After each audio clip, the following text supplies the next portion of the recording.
Hi everyone, and welcome back to our double angles. Today we are going to talk about using our double angle formula for values that are not necessarily exact. So similar to our prior lessons with sum and difference and double angle, we are going to use our half angle formulas to help us find some values of sine, cosine, and tan, but for the half angle. So we're going to start things off similar to those previous lessons, but using a picture and then the trig, sine, cosine, or tan from that picture to help us evaluate these. So for our first one, we have a cosine, and it says that it is occurring in the second quadrant. So we're going to start by drawing our picture of cosine of x in quadrant 2.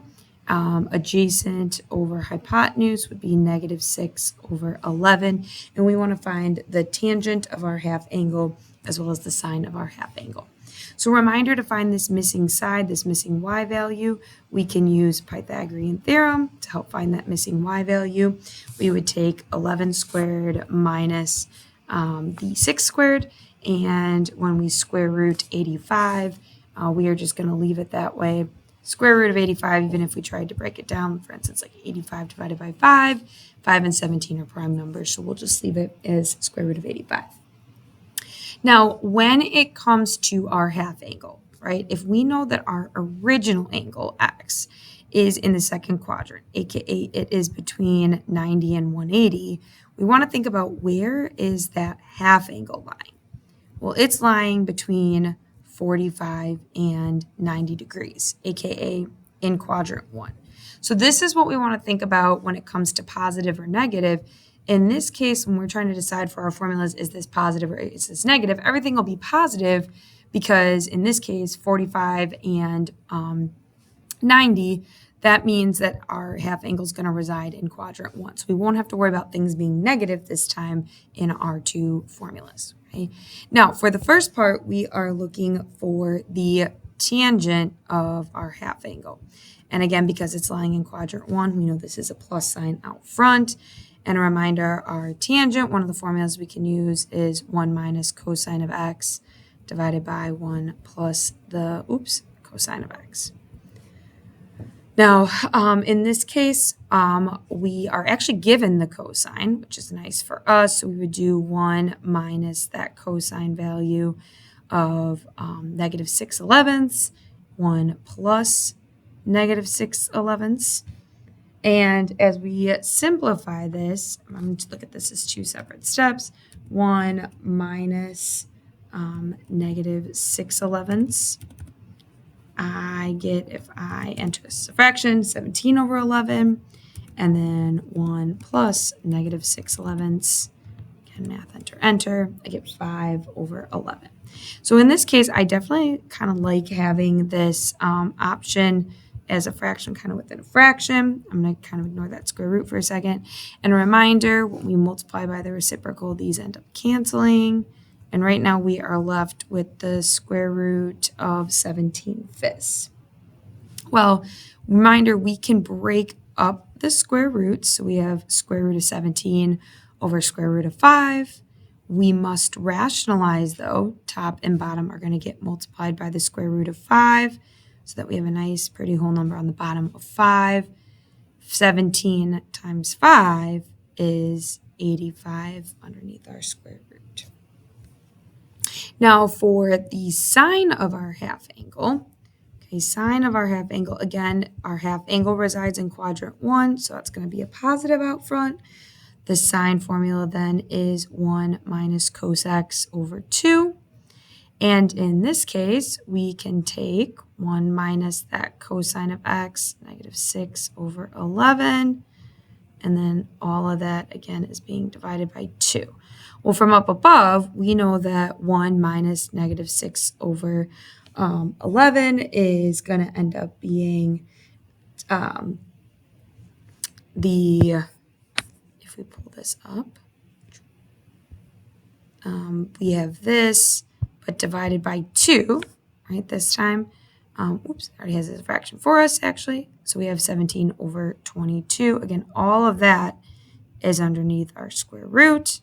So again, break up the parties. Square root of 17 over square root of 22. You must rationalize. top and bottom. And then in this case, square root of 22 times 22, square root of 22 is just 22. 17 times 22 is going to be 374.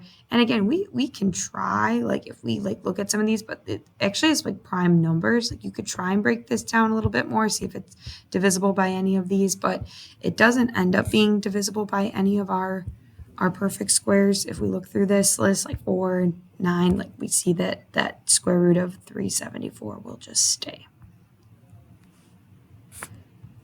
All right, now in our second example, they are saying our original angle x resides in quadrant 1 between 0 and pi over 2, or we could call that 90 degrees if that's easier as well. So we know that x is in that first quadrant, which means, again, if we're thinking about where the half angle then would reside, if it's between 0 and pi over 2, aka 0 and 90, our original angle, our half angle then, if we divide that by 2, is going to reside between 0 and 45. So again, quadrant 1, everything is positive. So our half angle will reside there.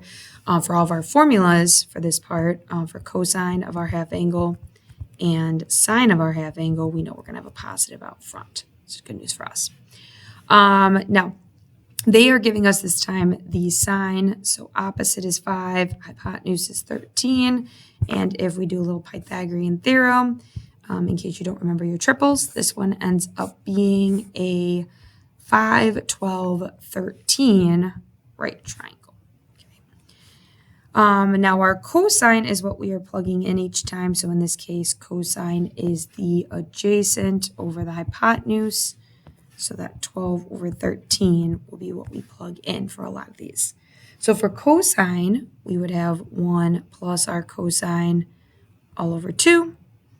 In this case, our cosine is, again, 12 over 13, all that divided by 2. So 1 plus 12 over 13, divide that by 2, and I'm going to put that as a fraction. I get 25 over 26 as my fraction underneath the radical. Square root of 25 over square root of 26. Well, square root of 25 is a perfect square. It's 5 over the square root of 26, which we must rationalize. If you multiply top and bottom by that square root of 26, we end up with 5 square root 26 over 26. And 5 and 26 do not simplify further. Now, our sign on this one is going to be very similar, but reminder, with sine of our half angle, it is just going to be a minus sign inside here. Now, reminder, again, our half angle will reside in quadrant 1, so it's a plus on that square root.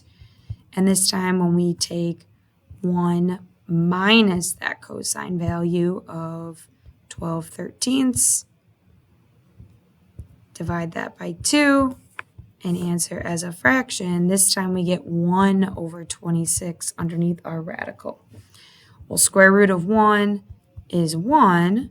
Square root of 26 is square root of 26. And then last but not least, if we rationalize, multiply top and bottom by the square root of 26, we get our final answer. We will work more with these in class. Thanks everyone for watching.